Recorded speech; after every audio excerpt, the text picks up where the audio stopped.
vendo a possibilidade da próxima semana, no mais tardar na outra, nós começarmos um culto aqui na semana, amém? E nós teremos de fato 2 cultos por semana, domingo, até termos outra direção de Deus.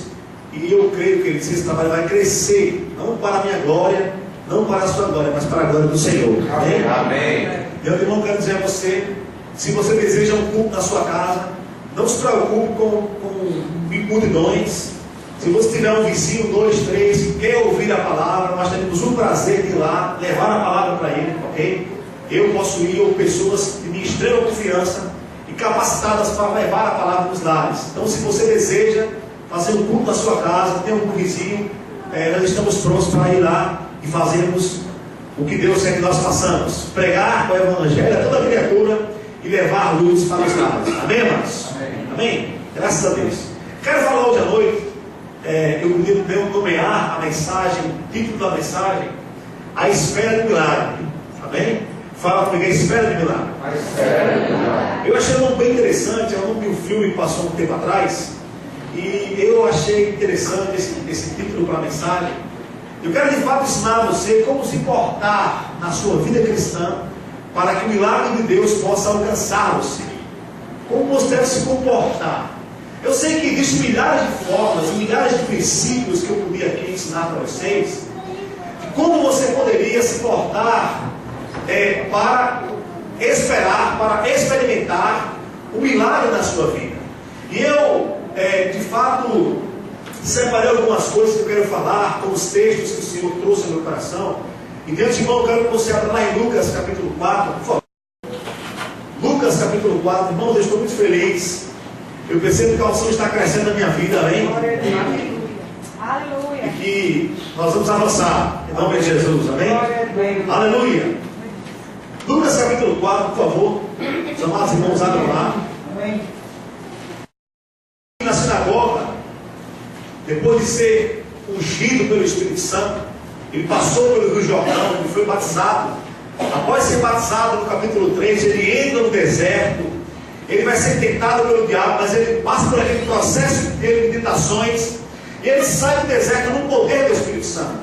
E ao sair do deserto, ele chega na sinagoga e diz: o Espírito do Senhor Deus está sobre mim, porque ele me ungiu para pregar boas novas aos quebrantados, enviou-me a curar os quebrantados de coração e a restaurar a vista aos cegos. E quando ele estava lá, queridos, muitas pessoas ficaram impressionadas com os seus lábios. Só que infelizmente alguns incrédulos, alguns que estavam lá, que não criam em Jesus pelo fato de conhecê-lo de uma maneira natural, proferiram algumas palavras de incredulidade. Eu queria apenas dizer para você que o primeiro princípio para que você possa experimentar o milagre de Deus é você crer em Jesus. Esse é o fundamental. Quantos creem em Cristo aqui? Amém. Você crê em Jesus mesmo? Amém, queridos? Infelizmente, aquelas pessoas não creram em Jesus. E aí, se você observar comigo no versículo 22, de Lucas capítulo 4, você vai ver o que o Senhor Jesus fala aqui. Ou melhor, Lucas relata o comportamento das pessoas diante das palavras de Jesus. Verso 22. Todos lhes davam testemunho e se maravilharam das palavras de graça que saíram dos seus lábios. E perguntavam: não é este o filho de José? Essas palavras aqui, queridos, ou essa frase, é uma frase incrédula. Não é este o filho de José? Ou seja, quem é este? Como é que pode o filho de José, que andou entre nós, falar palavras tão poderosas? Não é possível isso acontecer, não é? E o verso 23, Jesus vai reprovar as palavras daquelas pessoas. Olha só. Disse-lhe Jesus: sem dúvida, citar-me-eis este provérbio: médico, cura-te a ti mesmo. Tudo que ouvimos em Cafarnaum, faze-o também aqui na tua terra. E prosseguiu: de fato vos afirmo que nenhum profeta é bem recebido na sua própria terra. O Senhor Jesus profetiza algo que iria acontecer, de fato aconteceu, quando ele estivesse na cruz. E nós sabemos que quando ele estava na cruz, em um tempo futuro, ok? De fato, as palavras de Cristo é uma profecia que ia acontecer quando ele estivesse na cruz, quando ele fala aqui no verso 23. Sem dúvida vocês vão me citar este provérbio: médico, cura de ti mesmo, faz um milagre. E de fato, amados, quando ele estava na cruz, algumas pessoas disseram: desce daí, não curou todos, não salvou tantos, salva-te mesmo, desce da cruz. Ele mostra que as pessoas incrédulas iriam falar essas palavras para ele. E ele continua aqui, querido, no versículo 24, falando o seguinte: e prosseguiu: de fato vos afirmo que nenhum profeta é bem recebido na sua própria terra. Na verdade vos digo que muitas viúvas havia em Israel no tempo de Elias, quando o céu se fechou por 3 anos e 6 meses, reinando grande fome em toda a terra. E a nenhuma delas, nenhuma viúva de Israel recebeu um profeta. E a nenhuma delas foi Elias enviado, senão a uma viúva de Sarepta de Sidom, fora dos limites de Israel. O Senhor fala: olha, nenhum profeta tem honra na sua terra. Nos tempos de Elias, havia muitas viúvas em Israel que precisavam de milagre, no tempo de seca, mas a nenhuma delas ele foi enviado, senão uma viúva de Sarepta em Sidom.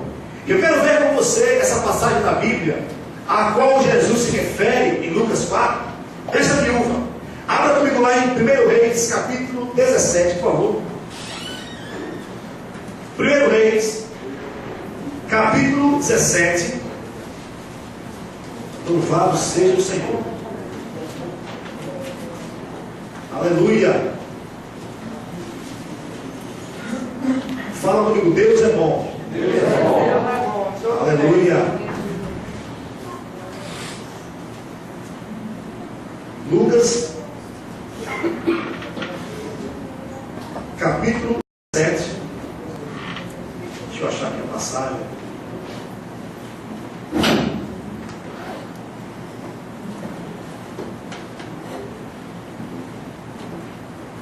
A partir do versículo 8.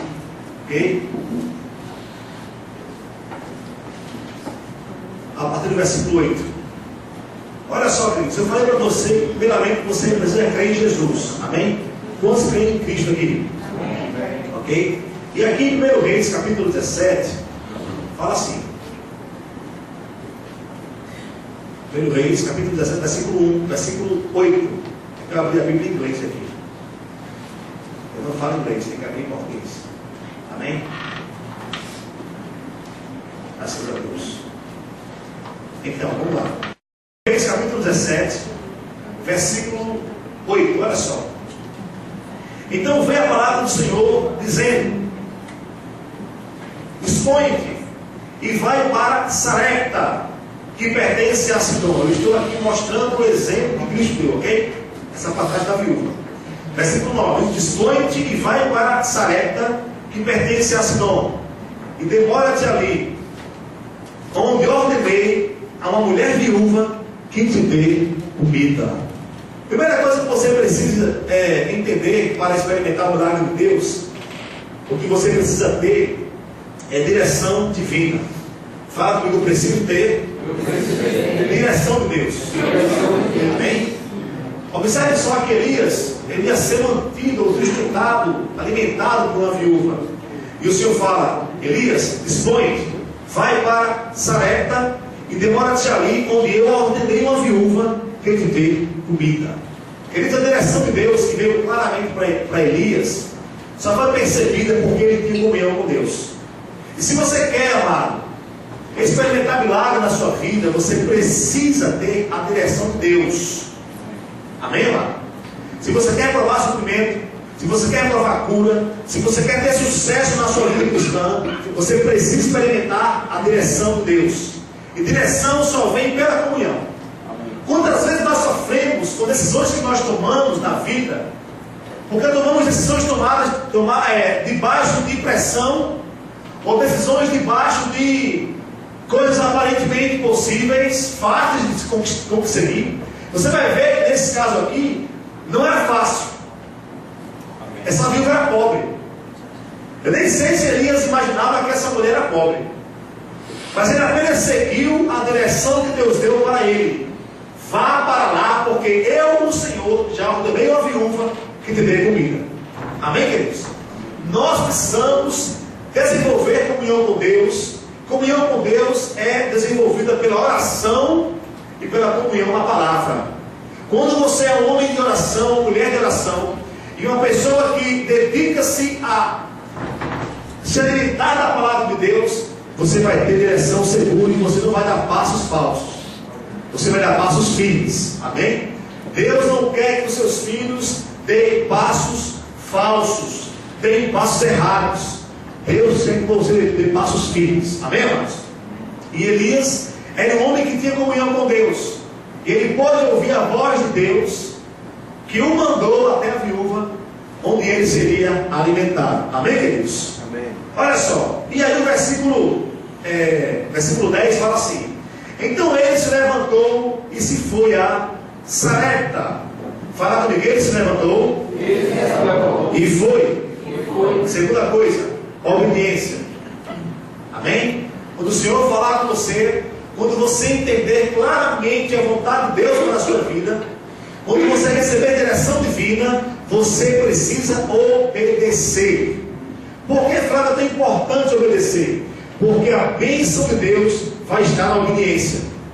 Amém? Obedecer a Deus vai seguir o plano dele para a sua vida. E o plano de Deus já é abençoado, irmão. Uma vez que você vive o plano de Deus, uma vez que você obedece a palavra de Deus, a bênção já está lá. Amém? Então temos que ter sensibilidade, temos que entender qual é a vontade de Deus, temos que ter direção e precisamos também, uma vez compreendendo a vontade de Deus, nós temos que obedecer. Aleluia! E Elias levantou-se e foi, conforme diz o versículo 10. Amém? E fala assim: então se levantou e foi. Chegando à porta da cidade, olha só que interessante, estava ali uma mulher viúva. E falei para você que Deus só vai abençoar aquilo que é o plano dele. O problema, irmãos, é que muitas vezes nós não temos direção, ou às vezes por não termos direção específica, nós escolhemos a nossa própria vontade. Deus não vai abençoar a sua vontade. Fala comigo, Deus só vai abençoar a vontade dele. E às vezes nós não escolhemos o que Deus nos mostra e queremos o caminho mais fácil. Isso é ser guiado pelo natural. É você escolher o caminho mais fácil.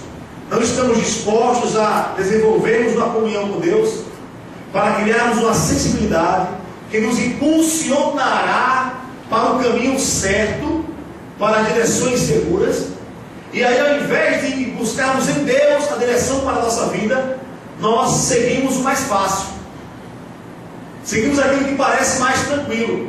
E você vai ver comigo que muitas vezes o que Deus fala para nós não vai ser fácil de conquistar do ponto de vista natural.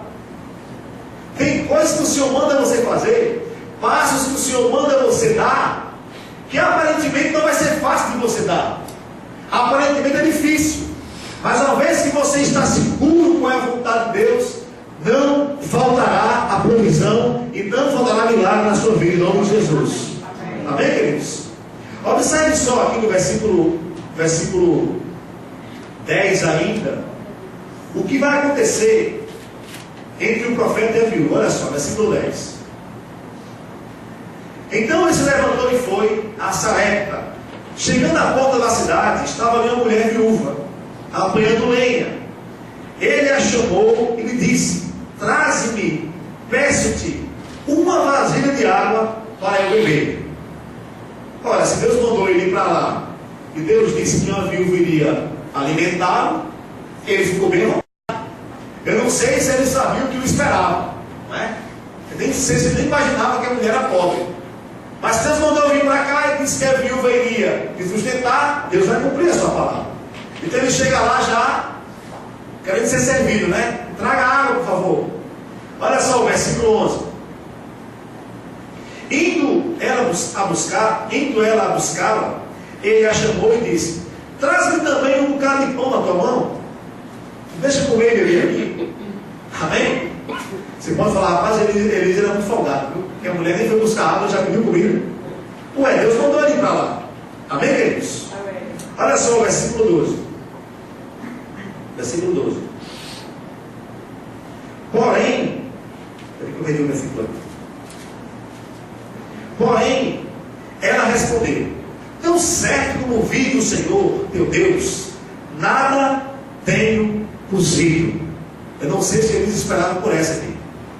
Há somente um punhado de farinha, uma panela, e um pouco de azeite numa botija. E veis aqui, apanhei 2 cavacos e vou preparar esse resto de comida para mim e para o meu filho. Comeremos e morreremos. Aqui eu quero falar para você o terceiro princípio para você experimentar o milagre. Sabe qual é, irmão? Ousadia. Amém? Eu falei sobre direção de Deus que vem pela comunhão. Eu falei sobre a obediência e a direção de Deus. E agora eu quero falar para você sobre ousadia. Sabe por que ousadia? Às vezes o que Deus manda você fazer e aquilo que Ele promete para você, antes de se manifestar, algumas coisas vão acontecer que podem querer impedir aquela manifestação, ou que tentem contradizer aquilo que Deus lhe prometeu. Deus falou para Elias: vá lá para Sarepta, eu ordenei a mulher viúva que vai lhe sustentar. Ele ia chegar lá, eu acredito que Elias achava que a mulher devia ter muita coisa, e disse: olha, vai pegar água para mim e pega também comida. Só que a mulher era pobre, e diz: amiga, é o seguinte, a coisa aqui está feia, né? Eu vim aqui apanhar 2 gravetos, vou fazer um cozido ali, para comer com meu filho, ou seja, não dá nem para repartir com você. Eu vou comer com meu filho e vamos morrer. Não tem mais o que se fazer. Irmãos, eu posso imaginar Elias diante daquela situação, de meu Deus do céu, peraí. Deus mandou eu vir para cá, certo? Deus mandou eu vir para cá e disse que essa mulher iria me alimentar. Se Ele mandou eu vir para cá, alguma coisa Ele vai fazer. Amém. Deixa eu lhe falar uma coisa, querido. Quando Deus te manda fazer algo que no natural parece impossível, pode estar certo que o milagre está prestes a acontecer. Onde você está seguro da direção de Deus para a sua vida. Quando você está convicto do que Deus tem para você. Quando você obedece a Deus. E ao obedecer a Deus, nem sempre vai estar tudo maravilhosamente preparado no natural para você provar o milagre. Tem crente que pensa que porque Deus disse, as portas vão se abrir rápido. Não é assim? Pessoas são guiadas pelas circunstâncias. Se é de Deus, abre a porta. Se não é de Deus, fecha a porta. Se é tu, o Senhor faz. Se não é tu, não faz. Não é? Pergunta o seu vizinho, o que significa uma porta aberta? Pergunta ele. Responda assim, simplesmente, que ela está aberta. Amém? Só, olha que revelação tremenda. Porque tem crente que pensa assim: Deus falou, Ele vai abrir a porta. Irmãos, eu vou te falar uma coisa. Nem sempre quando Deus fala, o céu vai estar azul, o leito vai estar branco, os pássaros vão estar cantando, a graminha vai estar verde, tudo vai conspirar para funcionar dentro perfeito do que Deus falou para você. Não, queridos. Se o Senhor falou para você que vai manter você firme, o que Ele disse, o milagre que Ele prometeu para você, é o seu posicionamento de ousadia também, diante das adversidades. Porque se o Senhor falou com você e a porta fechou, você vai arrebentar essa porta no nome de Jesus. Mas você vai passar por ela. Amém, amados? Então escute. Quando Deus te fala algo, ou quando o Senhor te promete algo, que no natural parece impossível, você olha para um lado, olha para o outro, meu Deus do céu, como é que pode? Imagina Eliseu. Deus mandou-me vir para cá, que eu seria alimentado por essa mulher viúva. Eu pensava que era viúva rica. Mas chega que a mulher é pobre. Mas algo que parece impossível, o milagre vai acontecer. E eu posso imaginar, irmãos, um homem de Deus, e conhecia a vontade de Deus, que tinha comunhão, que estava em obediência à direção de Deus, diante daquela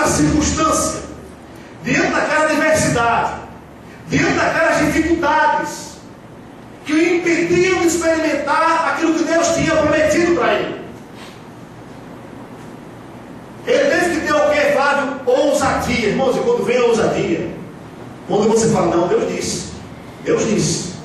Deus disse, irmãos. Sabe que no reino espiritual, eu não posso precisar os mecanismos de funcionamento do reino espiritual, mas eu creio, amados, que muitas palavras que vêm inspiradas por Deus, do seu coração, como profecia, como declarações de fé, que são verdadeiros impulsos do Espírito Santo de poder no seu interior, que você vai ter que verbalizar, vem pela sua atitude e ousadia diante de uma circunstância.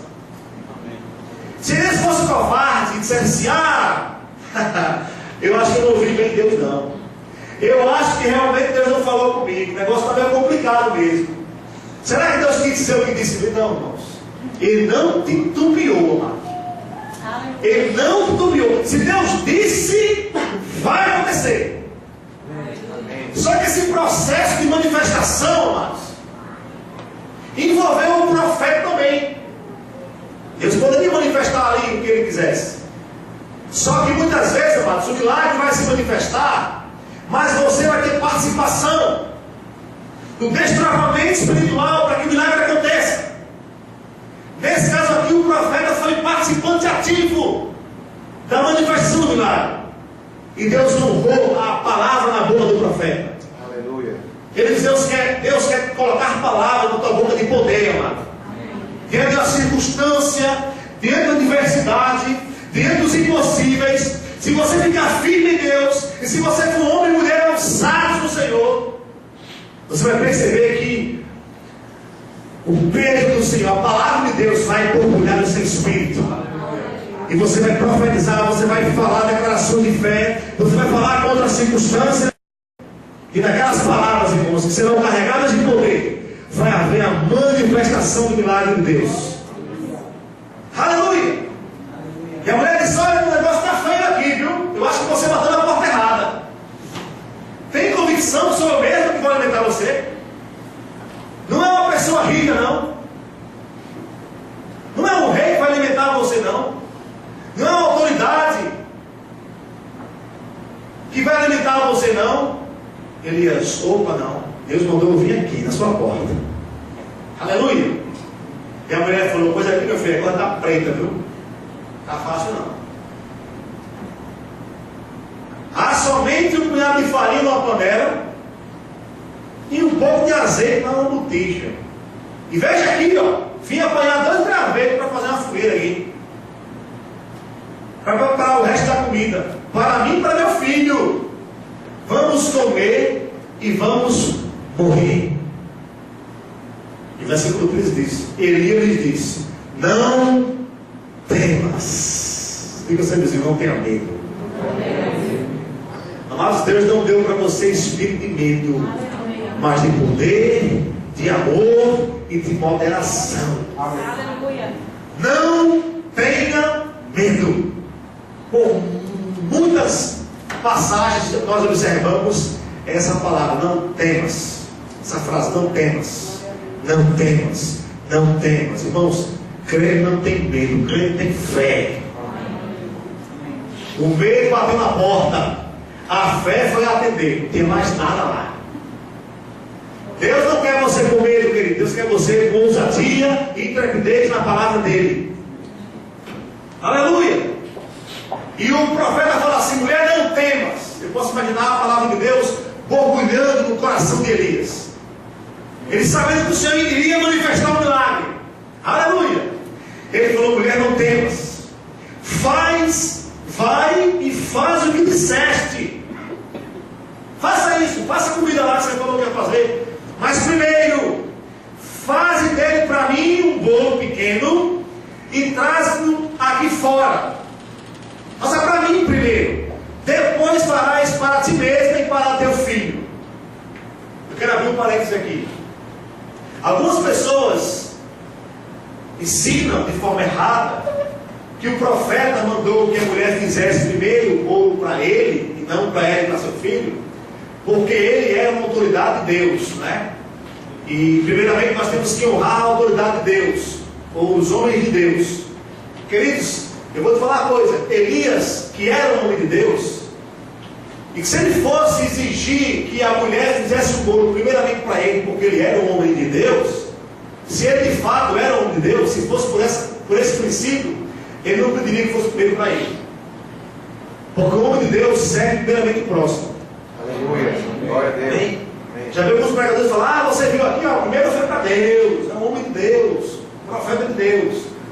Não foi por causa disso, não foi por querer ser honrado. Escute bem, não foi pelo fato dele querer ser honrado que ele pediu que a mulher fizesse o bolo primeiramente para ele.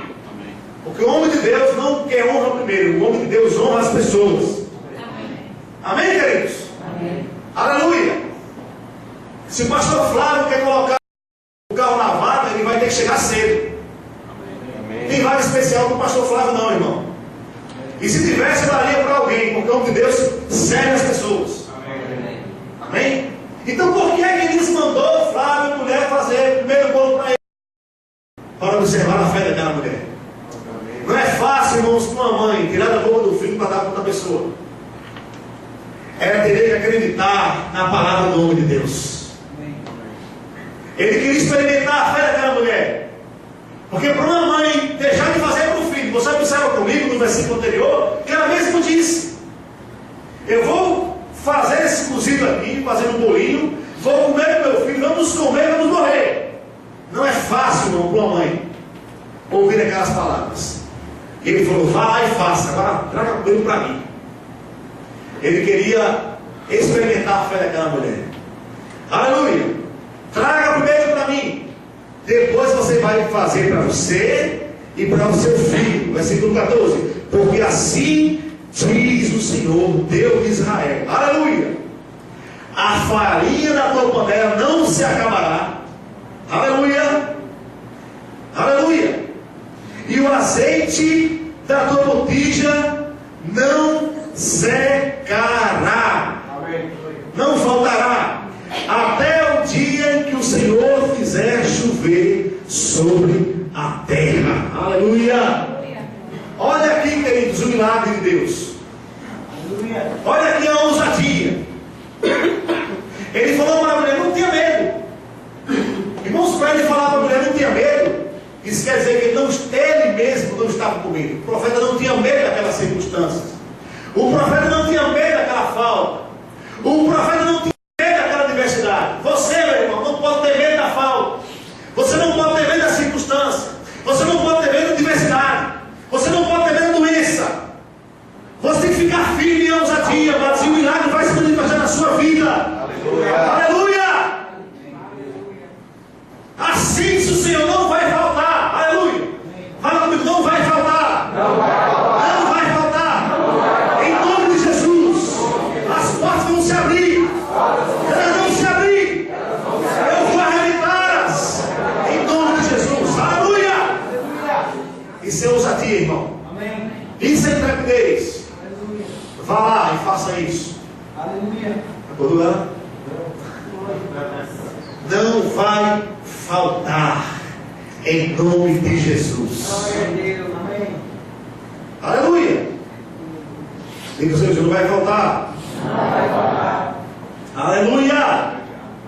Não vai faltar. Versículo 15: foi ela e fez segundo a palavra de Elias. Assim comeram ele, ela e sua casa muitos dias. Olha só, queridos, a ousadia aqui. Da panela a farinha não se acabou, e na botija o azeite não faltou, segundo a palavra do Senhor por intermédio de Elias. Você está feliz, querido, com essa palavra? Amém. Então nós temos que ter ousadia. Uma outra coisa que eu queria destacar aqui nesse texto que estamos lendo é que a mulher, ela deu o que tinha. Olha só o versículo 12, mais uma vez comigo. Versículo 12. Porém ela respondeu: tão certo como vive o Senhor teu Deus, nada tenho cozido, há somente um punhado de farinha numa panela e um pouco de azeite na botija. O que essa mulher tinha, queridos? Um punhado de farinha na panela e um pouco de azeite na botija. Mas essa mulher, ela deu o que tinha. Fala comigo, a mulher deu o que tinha. Então você precisa dar o que você tem. Deixa eu te falar uma coisa, para que ninguém pense de maneira distorcida. Eu não estou falando de dinheiro não, viu, irmão? Amém? Diga amém alguém. Amém. Ok? Nós, do caminho da fé, não constrangemos ninguém a nada. Fique tranquilo. Você está numa igreja sadia, num ambiente saudável, tá certo? Ninguém quer constranger a dar dinheiro a nada. Esse princípio também se aplica ao aspecto financeiro. Mas eu quero falar sobre você se doar para o Senhor completamente. Não apenas no aspecto financeiro. Você dá o pouco que você tem. Porque muitas vezes você não experimenta milagre na sua vida, porque você acha que o pouco que você tem, seja o seu tempo, seja, vamos supor, a sua disposição em fazer algo simples, porque você acredita que você poderia estar provando algo muito melhor.